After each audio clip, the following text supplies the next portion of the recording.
Good evening on April the 10th of 2022. It is Palm Sunday for Western Christianity.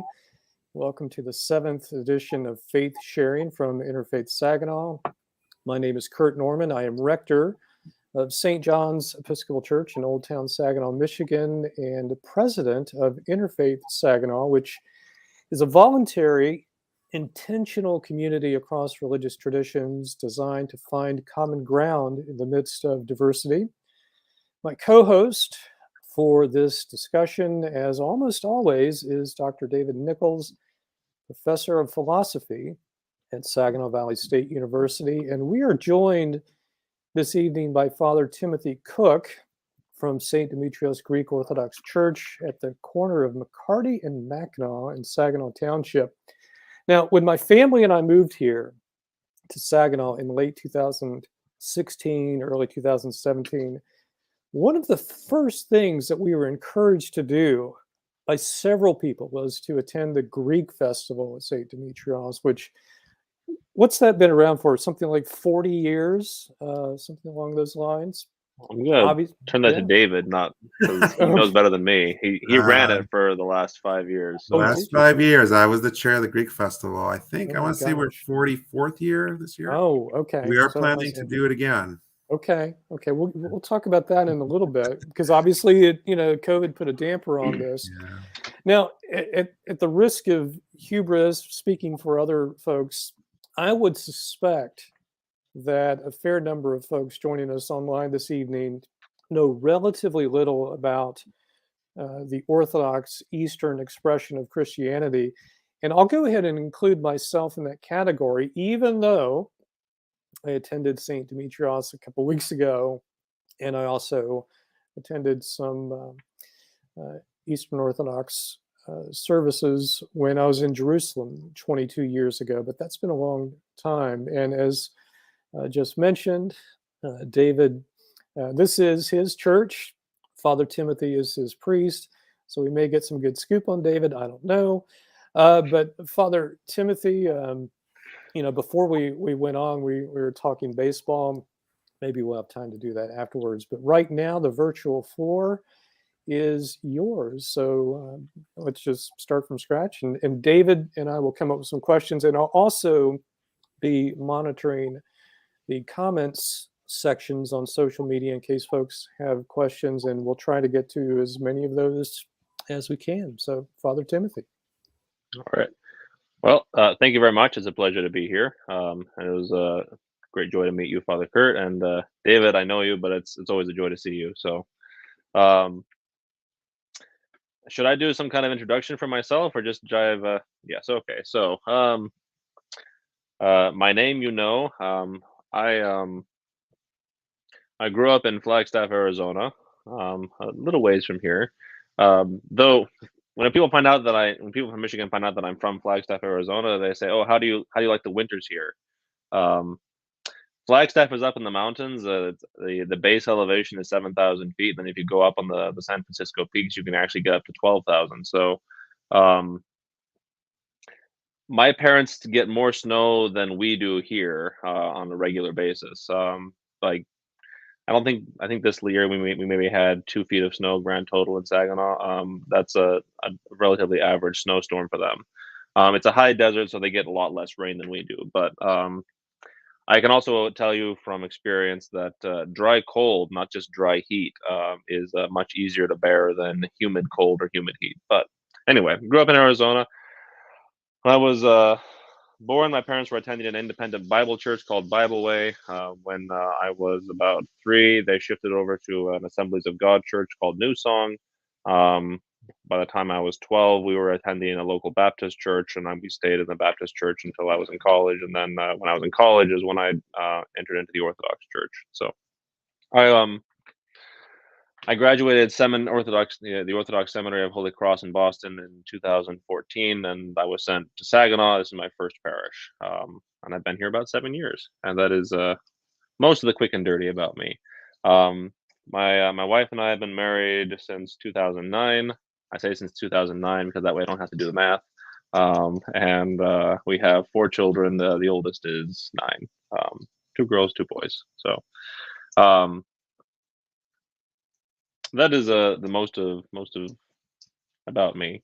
We were talking about baseball. I'm an eclectic baseball fan because I'm from Arizona, and the Arizona Diamondbacks haven't been very good since they won the World Series in 2001.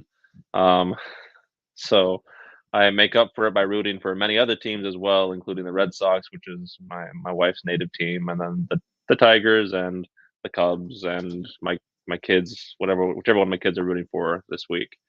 We're more football fans than baseball fans, but the baseball streaming option is much cheaper than the football streaming option. So anyway, we're not here to talk about that though. So what I thought I'd do is start off with a very, very general overview of like, what is Orthodox Christianity, how do we understand ourselves, which is going to be a very, very general one because it's. I know one priest who says when he talks about the Orthodox Church, well, it's kind of like talking to an ant. An ant will take a very long time to tell you their name because their name is as long as they've been alive. And the Orthodox Church, because it comes from God, is also very, very deep. And so you could spend your lifetime learning about it and still only scratch the surface. But we'll try to do a general overview. So. And forgive me, but I'm David. I hope you'll forgive me anyway. When I was in college, my professors always yelled at me if I did since the dawn of time beginning for one of my papers. But I'm going to go ahead and do that for this and say, no, we're going to go back to the beginning. So because I find it helpful just to frame like what is the church, just to talk about who is God and who are we. So far as we understand it, and obviously this within the context of the Orthodox Church. So. In the beginning, start with Genesis. In the beginning, God created the heavens and the earth. He created all things, and He made us along with it. What He made us for is for communion. So He made all of creation, everything in it, and most especially us, for communion with Himself. He doesn't need us. He doesn't need creation. It's not why He creates. He creates us out of love. He creates us for communion. And man, especially humankind, He made in His image to grow even deeper into His image, because communion is something that is free. It is something that is freely chosen. It is the communion of the Trinity is a communion of love. He is inviting us into that, but that's something that we have to assent to, something we have to grow into. And so this communion that He made for us, this communion that He calls us to, is what is then broken in the fall, in the rebellion of Adam and Eve. It's not just a commandment that is broken, but a relationship. It is their communion that they not only were growing into, but they were literally living in the garden with God. This communion is broken. And this communion, then, this relationship is what God has been laboring continuously to heal ever since. And what I actually would like to do at this point, if it's permissible, is to read a relatively lengthy excerpt from the Liturgy of Saint Basil the Great, which we actually celebrated this morning, because I could give an account of the history of salvation, but it would take much longer and not be as good as Saint Basil. So I'm just going to pull this up and let's see if I can even share it.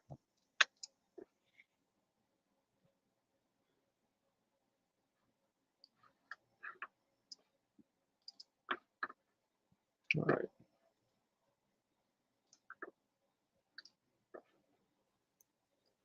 Yeah, do you see a plus there on your screen? I see it, but it's telling me I have to grant it permission. So if you'll bear with me while I unblock it. Nope, it's not letting me do it. So we'll say thank you to Mac, and I will just read it. So,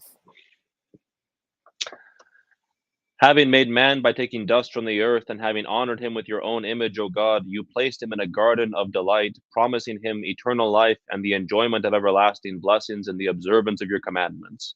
But when he disobeyed you, the true God who had created him, and was led astray by the deception of the serpent, becoming subject to death through his own transgressions, you, O God, in your righteous judgment, expelled him from paradise into this world, returning him to the earth from which he was taken, yet providing for him the salvation of regeneration in your Christ.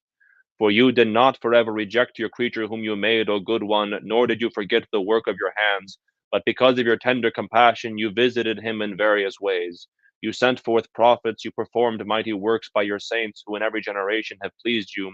You spoke to us by the mouth of your servants, the prophets, announcing to us the salvation which was to come. You gave us the law to help us. You appointed angels as guardians. And when the fullness of time had come, you spoke to us through your Son himself, through whom you created the ages.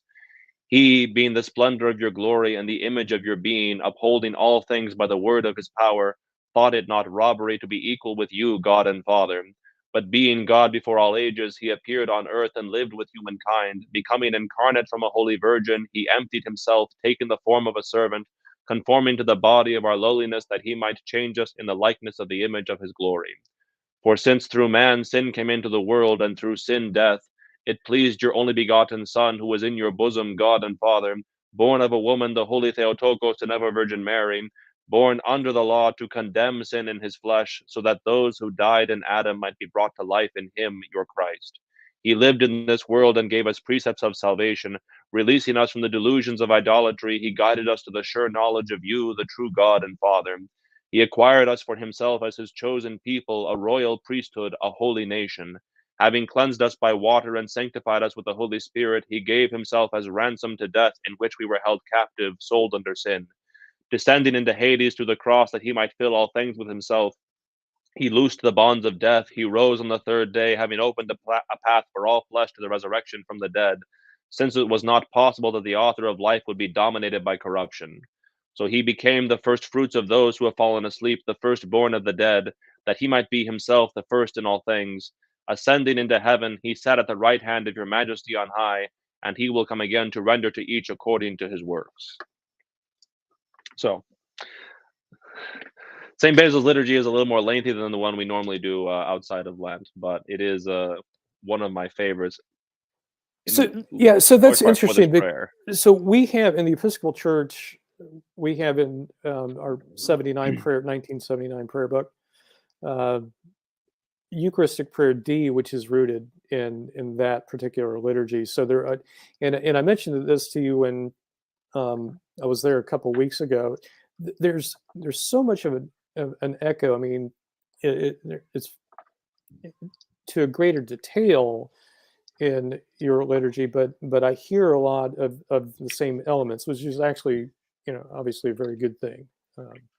But yeah, you the basic structure of the liturgy of St. Basil, and then the other liturgy we use more often, the liturgy of St. John Chrysostom, is basically the same. And what the prayers are saying is what they're accomplishing is more or less the same, just St. Basil in greater detail. But this is the summary of God's working for our salvation that St. Basil has, which is, I tell people, it is probably the most concise summary of Scripture that you're going to find anywhere. If you think of it as a summary of the entire Old Testament and the Gospels, then it's actually it ceases to be a very long prayer and becomes, in fact, very short. But this is what Christ comes to do, to break the power of sin and death, and to release us from their domination. And this is the good news. This is the gospel, that Christ has come into the world to do exactly this. And this is what you all are celebrating, starting this coming week, and we're celebrating the week after, which maybe is something we can talk about later. But that's just the gospel. There is more to it, because having heard the gospel, there is something that is required of us. And this is where we get into, so what is then the church? Because the church from the beginning of time has just been the people of God. We don't, generally speaking, see the church as beginning only on Pentecost, but the church goes back to the creation of the angels, because the church is just the people of God who are living in his communion. And I don't know if you can say that angels grow, that's beyond me, but what the church does here in the world is, on the one hand, we continue what Adam's job was, that is, co-working with God for the building up and the ordering and the salvation of the world. bringing all of creation into communion with God, but it is also for our own salvation. And what our own salvation means is being transformed into the image of God, which is revealed in Christ. So this is, if you've looked at anything with the Orthodox Church, the term theosis has probably come up. And this is what we mean, that is, we are becoming like God, which is, I have to be very careful with this, because the word I like to use for that is divinization, but it's very easy to lose a syllable off of that and make it divination, which is not at all what we're doing. But. So I want to have a question about it, because a lot of my parishioners in different places that I've been, and I'll say, especially in places where the Baptist church is strong, they'll hesitate with the notion of divinization. And so, as you talk about this, I'm curious, as one who moved from a more evangelical strand of Christianity to Orthodoxy, how did you wrestle with that? This, because we're not suggesting that we're replacing God or becoming like a fourth person of the Trinity or anything like that. That I don't really recall wrestling with that at all. I wrestled with much more with some other things, like just the concept of saints was one that I found. Well, not even really not what I found actually as coming into the Orthodox Church was not so much, I didn't wrestle with concepts so much as I struggled with the praxis, because having lived so long without saints, having lived so long without liturgy and without many of these other things, or at least a very different kind of liturgy, adapting to that world is it's a shift, and it takes a great deal of time. In fact, years. But when we say theosis, or did this process of divinization, it is again, not replacing God, not becoming God, but becoming like God. And really, this is just what it means to be a human being. So you could equally well just say anthroposis. I don't know. My Greek is failing me, but it's not good. But when we say we're becoming like God, what it means is that we're becoming fully human. We're becoming fully what God made us to be in the beginning. This is what it means that God made us in His image according to His likeness, that He made us to be like Him. And the way we do that is by working with Him, acting like Him, and becoming now especially like Christ, as He has acquired our nature as well as His own. So the way we do that is primarily through our worship. And this is why the liturgy is so very, very important, or the liturgical life is so very, very important. I mean, everything about the church, the life of the church, is for this purpose, to make us like Christ. It's not just the way we do our work and join with Christ in His work, but the doing of that work is what makes us like Christ. It's what makes us even simply human. Not even just fully human, it's what makes us human. And it's not our worship is not a transactional thing. We're not giving this to God because He needs it. Or because to give Him more power or anything else that I often see in TV shows. When it comes to gods or whatever else. I was a big Stargate fan back in the day, but that's not what our worship is for. Our worship, and really everything that God reveals to us, all the commandments of God, are, as St. Basil says, here to help us, to bring about the imaging of God that is what He made us to be, to bring us into the communion for which He made us. I have a note here to talk about what the word Orthodox means, because one of the ways that the word Orthodox is often translated, at least, is right glory, which is referring to right worship. This is why right worship is important, because it's not about I'm right and you're wrong. It's not a boastful thing. It's more, the word ortho in Greek just means straight, not just right, correct, but it means straight. And it's straight in the sense that it is bringing us to what we were made to be. It is straightening us out, if you will. Father, could you also bring that back to the image then? So you started out talking about creation and Genesis, and so how does this theosis relates to this in Latin, Imago Dei, but we would say the icon. What's the relationship there? I mean, you want to talk about icons with this, or just you can take it wherever you want. No, I mean, it all kind of comes to the same thing. So like yeah. Christ is the ultimate image of God. Again, going back to that. So when Saint Basil is talking about Christ, he says, "He being the splendor of your glory and the image of your being." Like he says to Nathaniel, like, have I been with you so long and you don't know me? Like when he asked, show us the Father. Like, I'm right here, guys. Come on. But the Christ is the living image of God, not just God, of God in his godness, but also the living image of God in the sense that he is the fulfilled, as in filled full, perfected human being. He is not just the new Adam, but the first human being, because he is the first one to actually be what we were made to be.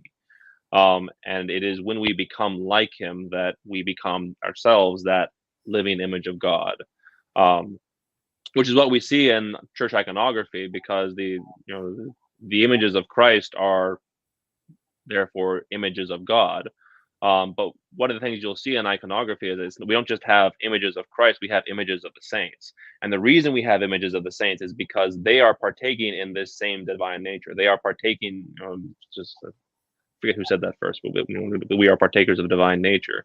They are participating in this same imaging of God that is what it means to be fully human. And that's why they're saints. Not because they did a lot of good things that they did, but because they are living images of God. I like to tell people that iconography, one of the reasons it looks different is because what it's showing is the full reality of a person, not just that which we see, but even that which is unseen. And so these if you go and look at our icon wall outside the altar at Saint Demetrios, we have the Virgin Mary, we have Saint John the Baptist, Saint Demetrios of Thessaloniki. With the exception of Saint John the Russian, these are all like 4th century or earlier. These are 1600 years old. And if we were to show a picture of like their bodies now, most of them would be bones, with the notable exception of Saint Demetrius, who was an incorruptible. But the icon doesn't show them as bones, because their full reality is that they are alive in Christ and they are reflecting his glory. They are, again, living images of God. I'm not sure if that's quite what you were asking, though, David. And I'm sorry to interrupt you, David. I was putting up the comment from Jason McGee, who writes in Greek theosis, which #goals. So yes, that if you've ever heard, again, I'm never sure how much of like, I don't want to say Orthodox propaganda, but like the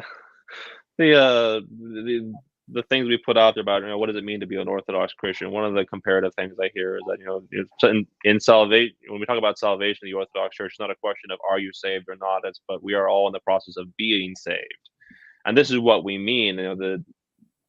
I cannot claim to be like a fully realized image of God right now. It is something that the life of the church is hopefully bringing about in me over the course of my lifetime. And it's our participation in that life, in the in these works that brings that result about. So there are a lot of things we can talk. Oh, sorry, David, I asked you a question. I never give you a chance to answer. No, that's great. I always hope, insofar as you're still talking about the topic of salvation, I think that was great. And I was hoping you could also say something at some point on the relationship between Orthodox salvation and healing, because you kind of hinted at that a little bit earlier in what you were saying. I think you're there was one moment you suggested something along the lines that salvation is not so, this wasn't your words, but it's not so punitive. Maybe you want to say something about the healing nature, why that's important to us. Right. So there are kind of two aspects to, well, aspects isn't quite the right word, but two ways in which we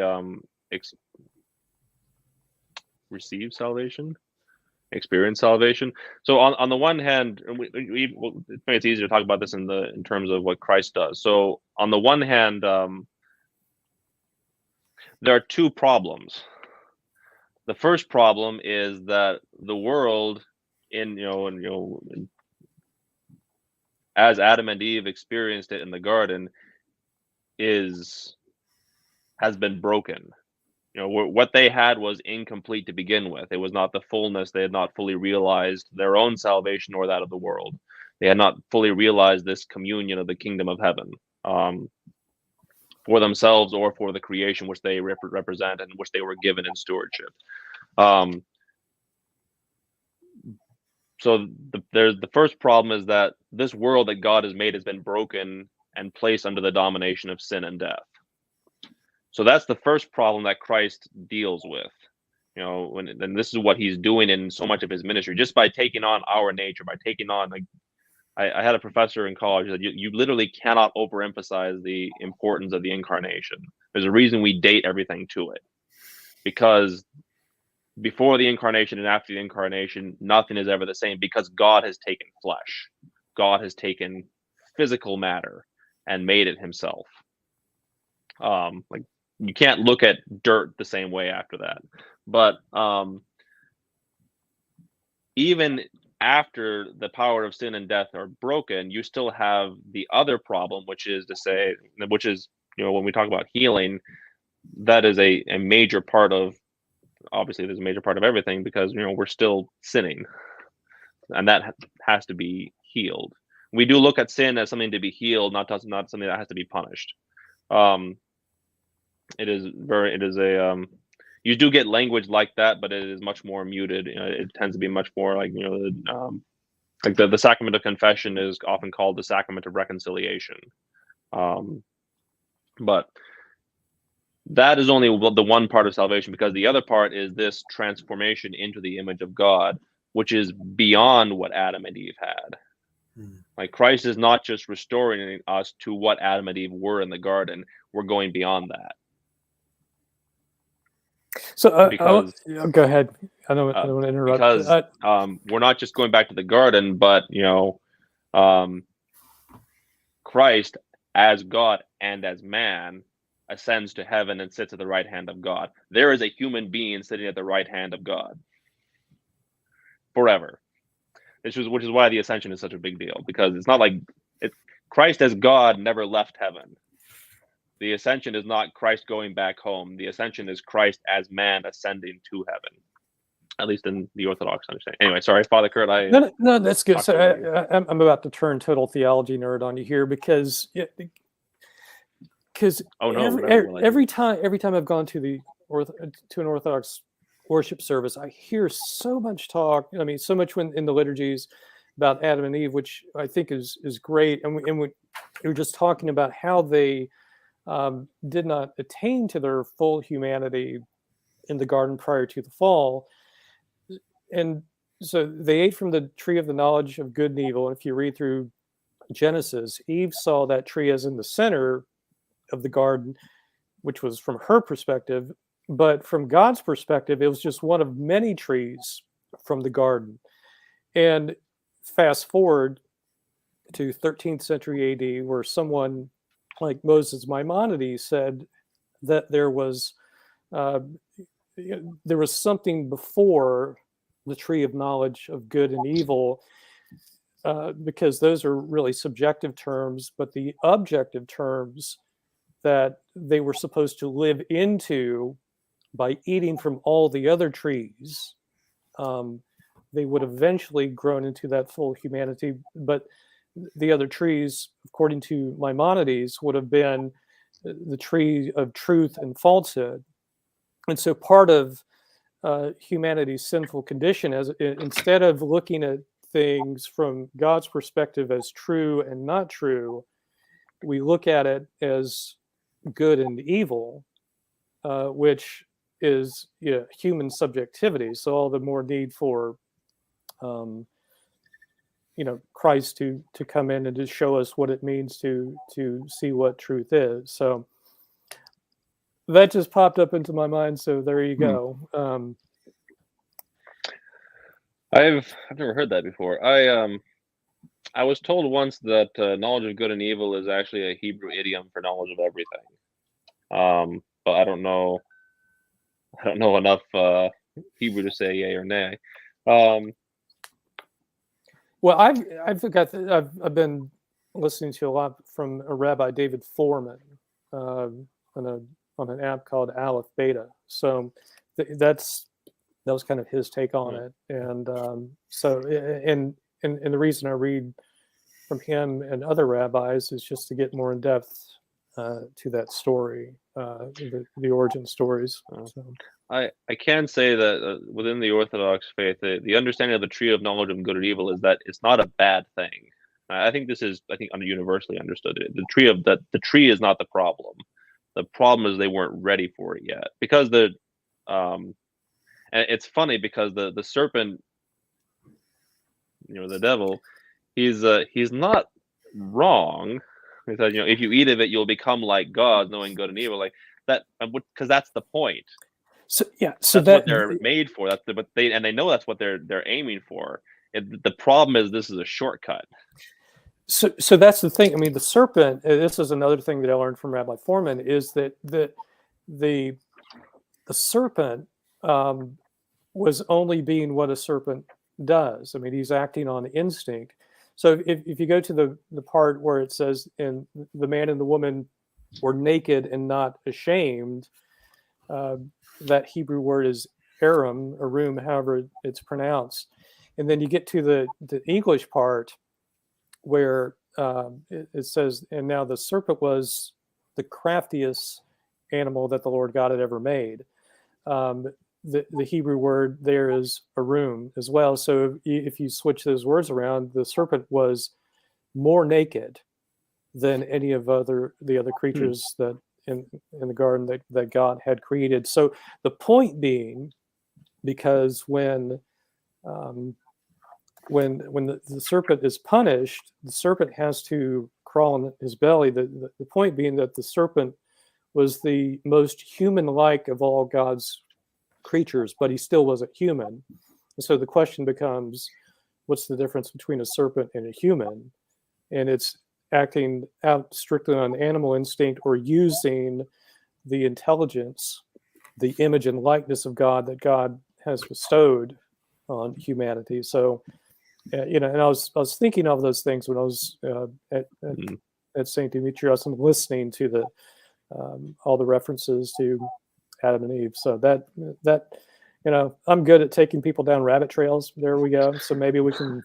I apologize for that. So we can get back to. So, I kind of want to refer you to my spiritual father, because he's much more of he is both a Hebrew scholar and a biblical scholar. So this would be a much more fruitful conversation with him than with me, because I can just tell you that this is how the Orthodox Church understands it. But yeah, but I kind of want to ask him now. You said Arum, E-R-U-M? I think it's A-R-U-M. A-R-U-M. Okay. Something like that. It transliterated. Yeah. That's good. By the way, I see that comment from Jason McGee. They were just baptized and chrismated yesterday at Annunciation in Norfolk. And I wanted to say congratulations to him. Also, if he happens to bump into Father John Manuel or any of their family, his son, Father Thomas, is my daughter's godfather. So a small world. I've been to the Annunciation in Norfolk. It's a beautiful church. So anyway,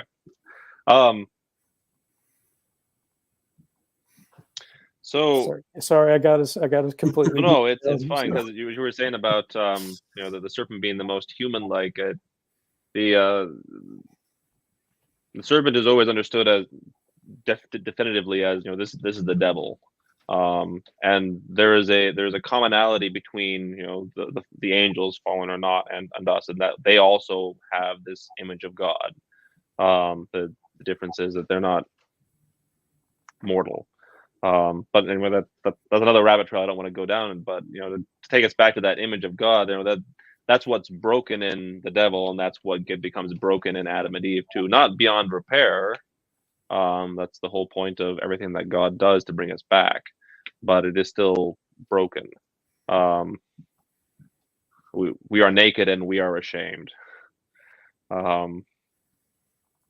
So, one thing I wanted to before we kind of shift gears to questions, one thing I did want to try to tie in, definitely tie in is, I talked about, our worship is what makes us, what brings back or what heals us, and what builds the image of God in us. And the one thing I wanted to touch on, because it is, both West and East, it is this holy time of year that we call Lent and Holy Week and Pascha. But we still got a week to go before we get to our Holy Week.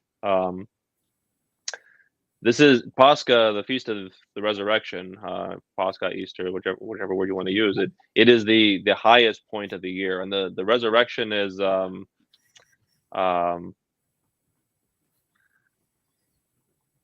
you said whenever you go to the church, the Orthodox Church, you hear references to Adam and Eve. The resurrection is all over the place. So you probably, if you go back to that excerpt from the Anaphora that I read, you probably heard at least three different references to the resurrection. That's only a small part of the liturgy, but it's all over the place, because not just because every Sunday is itself a small feast of the resurrection, but the resurrection is the key, the high point, the thing that not drives us, but it is everywhere in Orthodox theology, is everywhere in Orthodox liturgics, because it is the greatest moment. And the period of preparation for it is also, therefore, the most intense period of preparation. And so this, if you want to talk about not just what aspect of the Orthodox Church is most concentrated on bringing out the image of God in us, and it's what time of year, this is the time of year when it's all about that. Everything we do in Great Lent, everything we do in Holy Week, and everything about Great and Holy Pascha is exactly about this, about not just forming it, but confessing that we are made for this imaging, that we were made to be living images of God, that we were made to live in communion with Him. And then everything about Lent, the services, the intense fasting, the prayers, the almsgiving, everything about it is exactly for this, that to form us in His image and to bring us so that we can celebrate Pascha, so that we can experience the resurrection. Because the word Pascha, this is going out mostly to clergy members, so if I say that the word Pascha comes from the Hebrew word for Passover, it's probably not going to be news to anybody. But the Feast of the Resurrection in the Church is just the Feast of the Passover, but instead of it being just one people who is saved from one very specific experience of death and domination by dark powers, this is all of humanity, all of creation is being broken free and led to the light. But the way we the way we experience that is by first being freed ourselves, and then by living the life of the Church, by living the life of Christ, making that reality, or receiving that reality into us. So anyway, we can talk more about Orthodox liturgics if you want. I'm a little bit of a liturgics geek, but on those lines, Father, one question I was going to ask you. Yep. I mean, because I think it's easy for us three to just sort of assume the importance of certain things, but let's take a step back here. You've been saying a lot of things about liturgy and worship, especially. What is liturgy, and why is liturgy important? I mean, I think for you and for Father Curt and for me, it's sort of a given that it is, but I'm not sure that's the case for everyone who's watching this. Do you want to say something about what liturgy is, and maybe you can say it in a specifically Orthodox way? I'm sure you'll find a way. A definition for liturgy. I mean,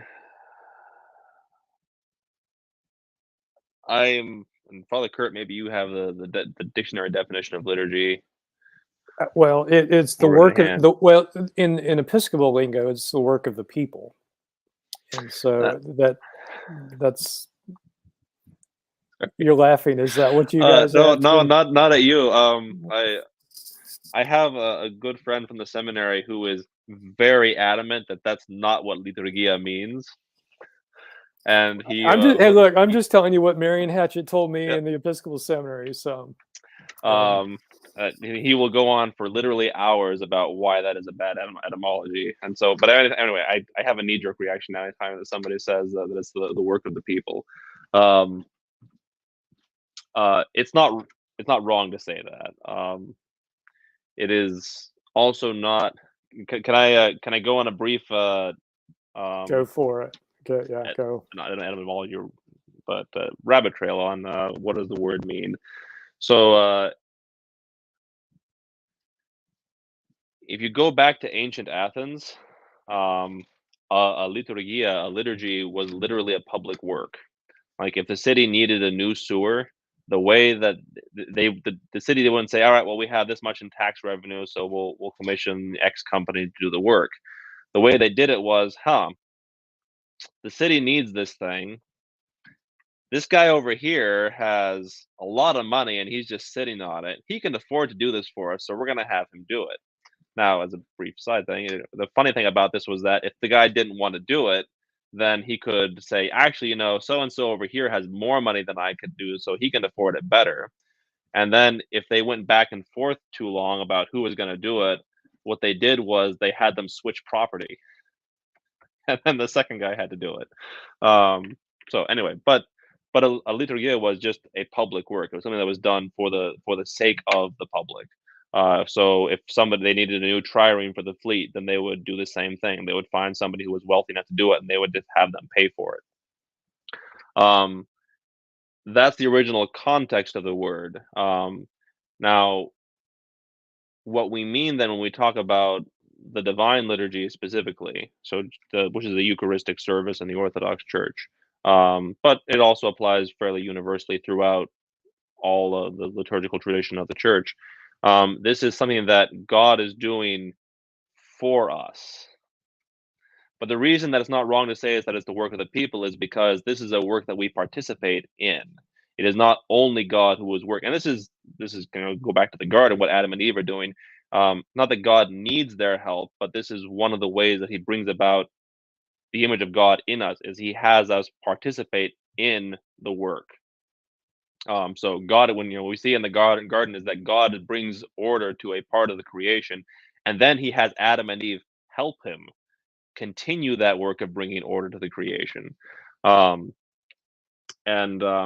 what's happening in the liturgy, the liturgical, when I talk about the liturgical life of the church, I'm just talking about the worship life of the church. When we come to church, these are the prayers. That is liturgy. The liturgy, capital T, capital L, is usually referring to, again, the Eucharistic service. But if it's just Orthros, the morning prayer, or Vespers, the evening prayer, or the midnight service, or the hours, or one of the services for Holy Week, those are all also small L liturgies. But you take that outside the church too. Because if I am saying prayers in my home with my family, that is also a liturgy. It is not the liturgy, capital L, but it is still a liturgy because it is still this work of cooperation with God. And really what happens when we do that is we're taking the liturgy that we find in the church and we're taking it out into the world with us, which is exactly what it means to be a human being, is to consecrate the world by working with God. This is also incidental. I think what we see in the Old Testament, all the worship of the tabernacle it's the same thing. It is a little bit different because it's pre-Christ, but it is this cooperation with God for the sanctification and the healing of His people, and not just them, but because there are several feasts and sacrifices that are made not for the people of Israel, but for all the nations, because that was part of the Israel's job too, was to not just be a witness, but a source of sanctification for all the nations. But that is also liturgy. I did a talk to the parish a few years ago during Lent where I was telling them, look, cleaning the bathroom can be a liturgy if you do it out of love for God and love for your family, if you do it in a prayerful way. And in fact, everything we do should have that capacity for liturgy of being this cooperation with God, a public work that God does through us for the life and salvation of the world. It's kind of hard to think of cleaning a bathroom as like being for the life and salvation of the world, but in an incarnational world, there is nothing that is mundane.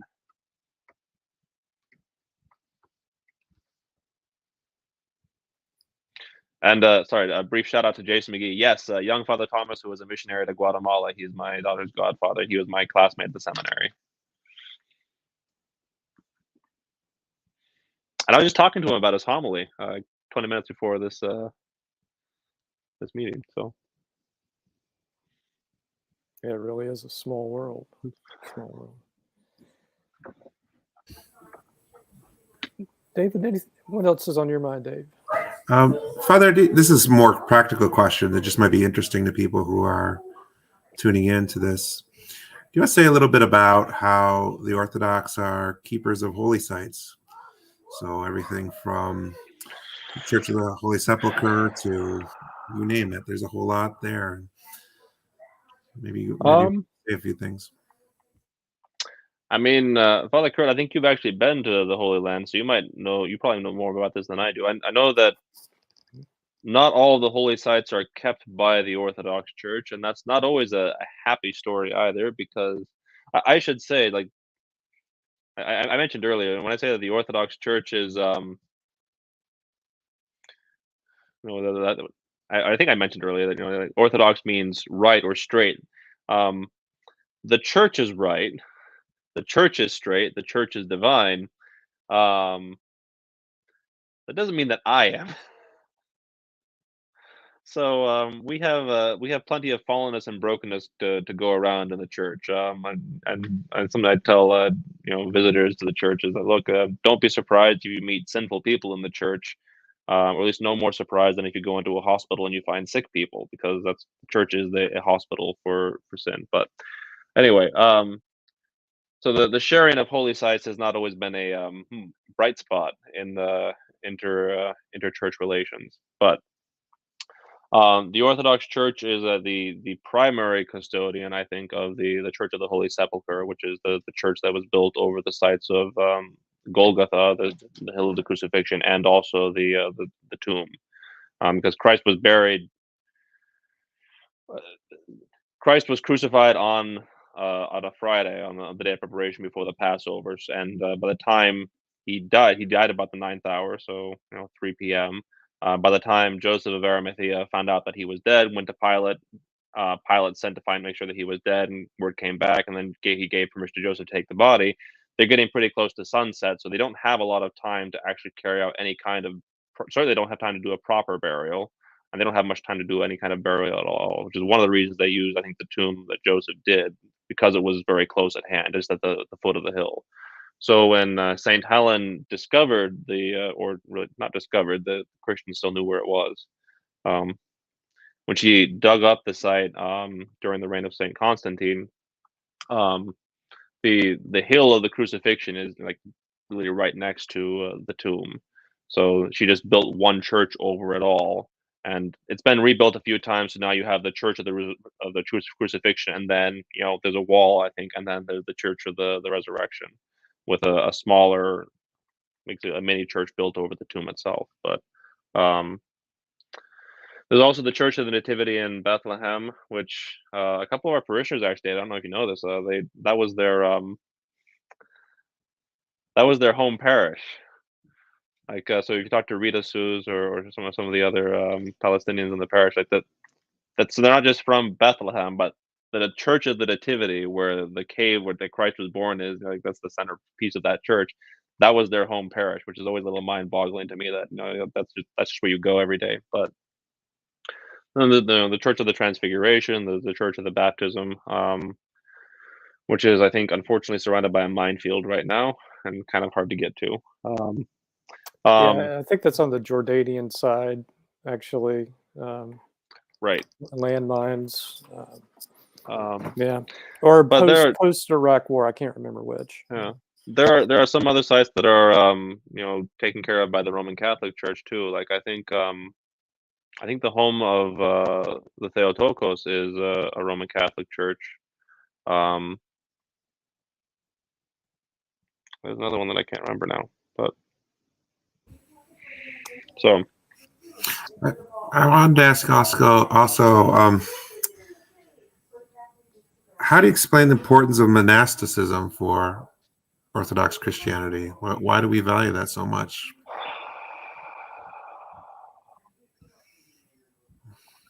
Um,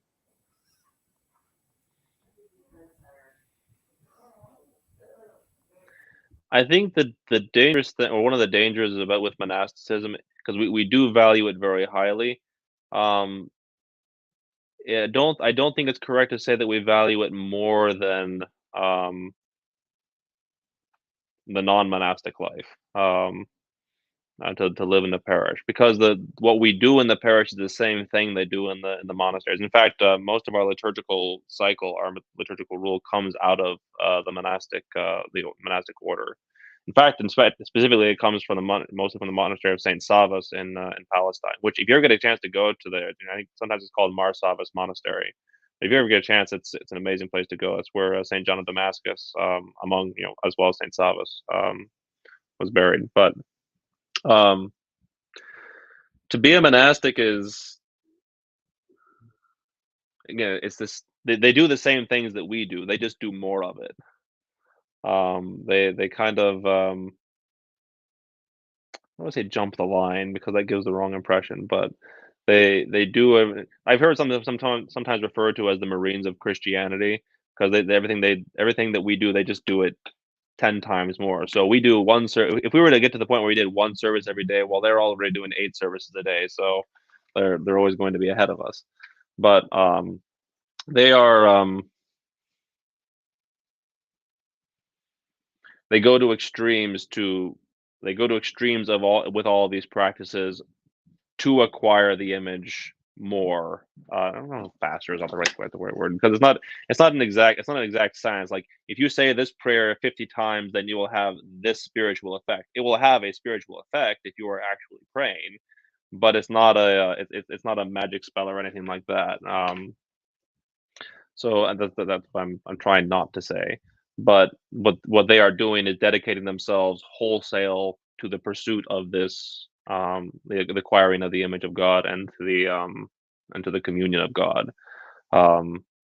Which is why it's a very, very good thing, both as an example for us, but also just because they're really helpful.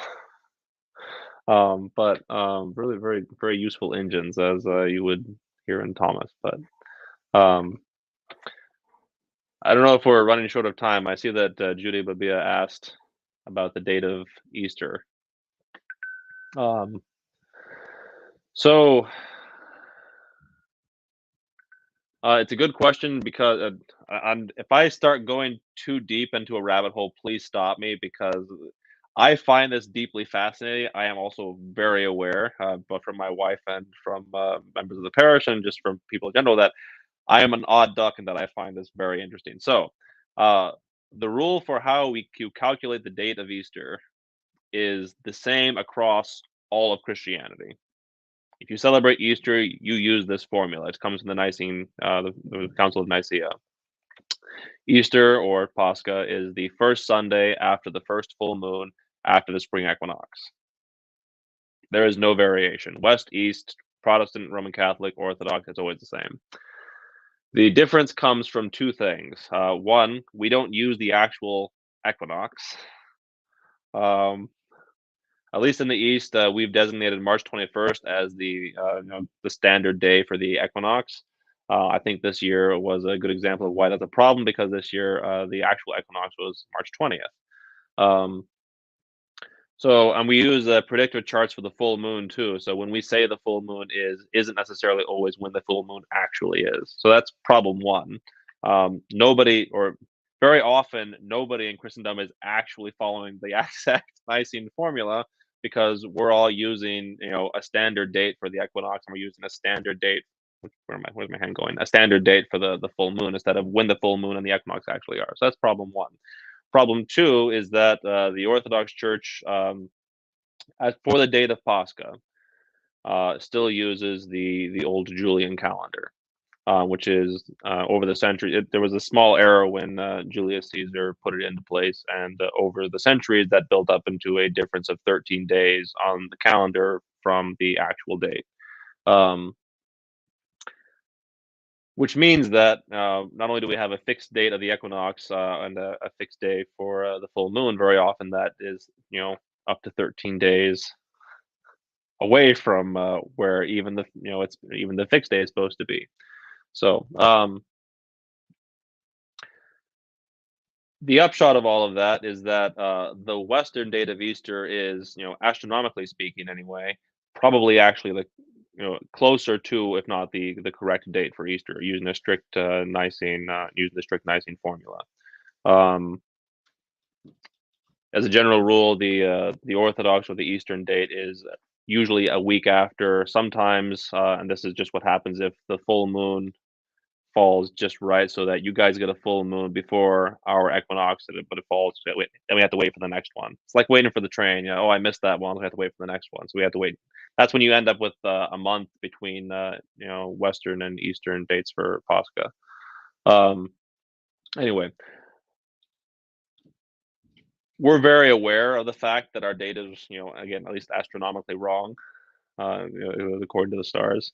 We once had a presentation at the seminary with a liturgical scholar, and somebody asked him about this, and he said, "Look, if you want to know when Easter is, buy a telescope. It's not that hard."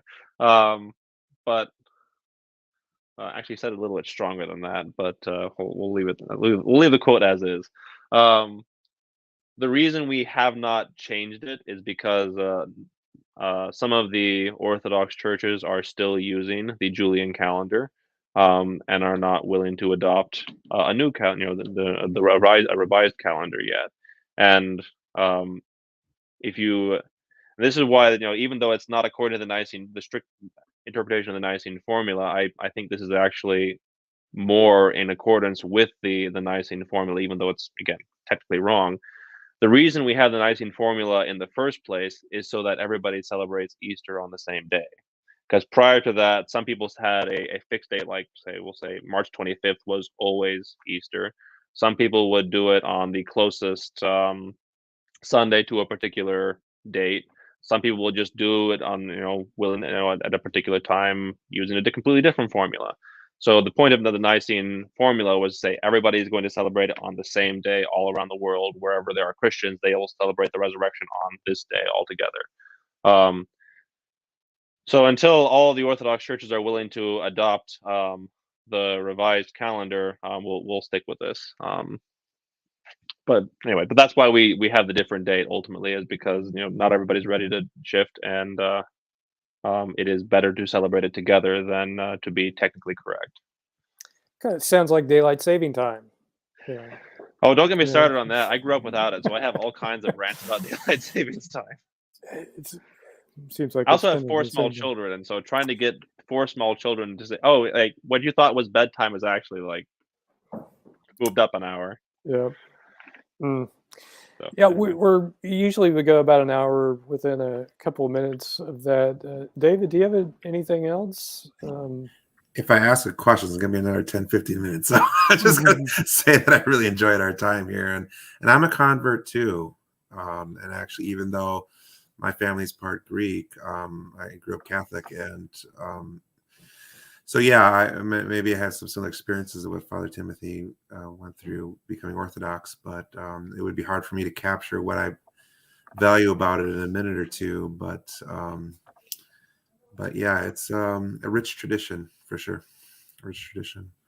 I especially appreciate things Father was saying about salvation and liturgy, and we could go on more and talk about sacraments and all kinds of good stuff.